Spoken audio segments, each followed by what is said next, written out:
සංගීත සීසන් 2 කතාවට ආදරෙන් පිළිගන්නවා. හීනෙන්වත් නොහිතපු දෙයක් අනිවාර්යෙන්ම මහී පාරදී දකිනවා.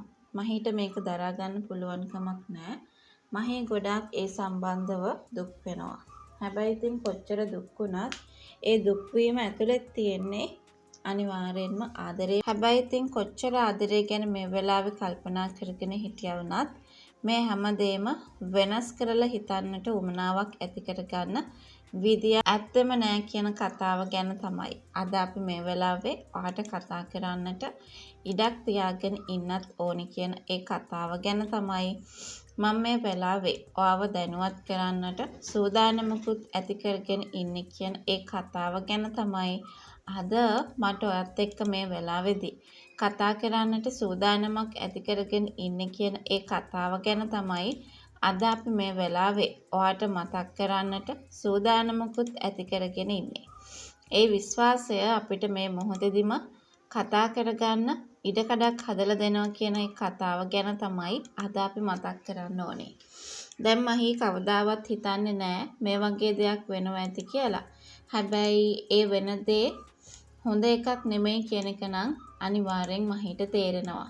ඒ කියන්නේ Taman තරහ වුණ ගමන්ම අසේනි කැමැත්තෙන්ම මේ විදියට යාළු වෙලා ඉන්නවා කල්පනත් එක්ක කියලා දැනනකොට ඒක දරා ගන්න පුළුවන් කමක් නැහැ.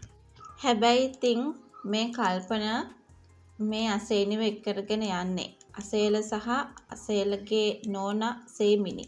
මේ දෙන්නම එකතු වෙලා ඒකට අවස්ථාව හදලා දෙන හින්දා කියන ඒ කතාව ගැන තමයි අද අපි මේ වෙලාවේ ඔයත් එක්ක කතා කරන්නට ලකලෑස්ති වෙලා ඉන්නේ කියන කතාව ගැන මම මේ වෙලාවේ ඔයාට මතක් කරන්නට සූදානමකුත් තියාගෙන ඉන්නවා කියලයි මම මේ මොහොතේදී ඔයාට මතක් කරන්නට තවදුරටත් ලෑස්ති වෙලා ඉන්නේ කියන ඒ කතාව ගැන තමයි මම මේ මොහොතේදී ඔයාව දැනුවත් කරන්නට සූදානම්කමක් ඇති කරගෙන ඉන්නෙම.